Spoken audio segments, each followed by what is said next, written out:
The sinuses are a series of interconnected hollow spaces in the skull. Their walls are lined with mucus-secreting membranes.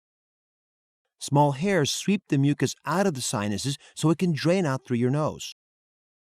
These mucous membranes may become infected or inflamed because of a cold or allergies and can swell up and block the nasal passages so that the fluid from the sinuses can't drain. Buildup of fluid in the sinuses causes pressure and pain. Doctors call this sinusitis. Acute sinusitis comes on quickly and then leaves. With chronic sinusitis, people have symptoms virtually all the time and take many courses of medications such as antibiotics to treat the inflammation. Severe sinusitis may require surgical opening of the passageways with rigid steel instruments placed up through the nostril to remove bone and tissue blocking the drainage. Recently, a new less invasive technology called balloon sinuplasty has been introduced.